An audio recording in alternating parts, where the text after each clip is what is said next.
I do not know this man of whom you speak. Remember when Peter denied the Lord 3 times and we're told a rooster crowed?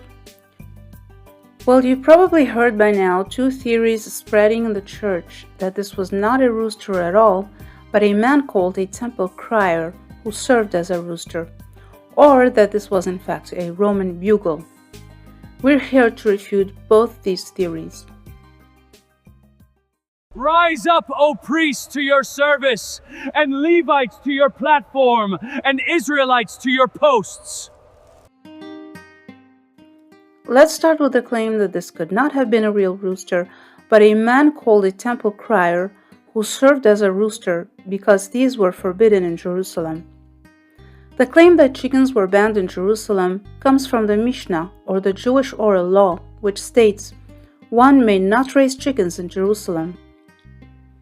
There was a concern that the chickens may contaminate the holy sacrifices with the unclean insects and crawling creatures they might dig up out of the ground. Kri'at Hagever, or the call of the man, is a technical term in Jewish law. It's a time of day prior to dawn that marks the end of night. According to tradition, a loud announcement would go out from a temple crier to the priests and Levites to start the morning service. The temple crier, according to this tradition, would stand at the temple courtyard at dawn and announce with a loud voice, "Rise up, O priests, to your service, and Levites to your platform, and Israelites to your posts." One tradition has it that his voice was so strong that he could be heard all the way at Jericho. So does this mean it could not have been an actual rooster in our account in the New Testament? First of all, the tradition that they did not allow chickens in Jerusalem may not be true to begin with, because then they would need to prohibit any fowl of the air from entering the city, since all the birds take up insects and crawling creatures from the ground. And of course, banning all birds from the city would have been impossible. Secondly, even if true, there's no guarantee the ban was enforced in the time of Jesus. Many laws in the Mishnah were debated or ignored in daily life during the Second Temple period.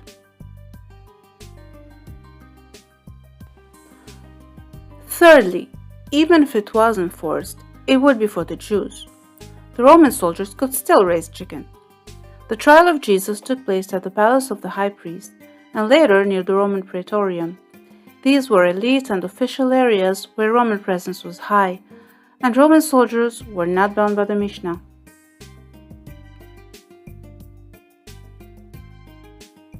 Fourthly, even among the Jewish sages in the Gemara, which is the commentary on the oral law, there is a disagreement as to whether the term Kri'at Hagever literally meant call of the man or call of the rooster.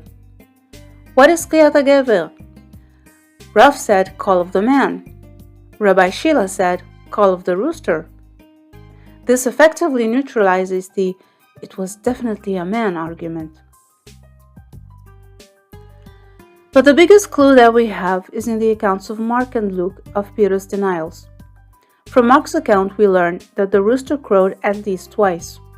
The first time after Peter's first denial, and the second time after his third denial. From Luke's account, we learn that Peter's denials were at least an hour apart. Luke chapter 22 verse 59 says, "Then after about an hour had passed, another confidently affirmed, saying, 'Surely this fellow was also with him, for he is a Galilean.'" When we combine these two accounts, we find that the first rooster crowed, and about an hour later, the same or another rooster crowed. The traditions about a man who served as a temple crier describe an act accomplished once, that's it, not a repeated call. A temple crier would be a scheduled official. He doesn't shout, wait for about an hour, and then shout again. A rooster, on the other hand, could. Anyone who has raised roosters knows they don't just crow once. They often start their pre-dawn crows in stages. Mark records 2 of these crows, likely an hour apart, as we learn from Luke's observation that an hour passed between Peter's second and third denials.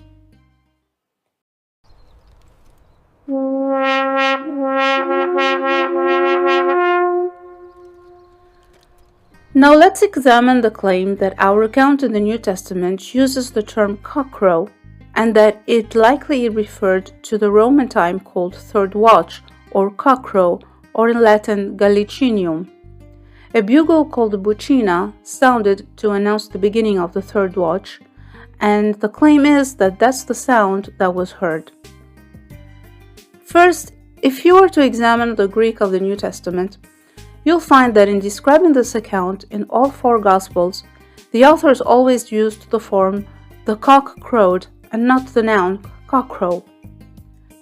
Secondly, the same argument about repeated calls also refutes the theory that it may have been the Roman bugle. This bugle sounded once to announce the beginning of the third watch. It did not sound again about an hour later. And as we saw earlier in our account, there were two rooster crows about an hour apart.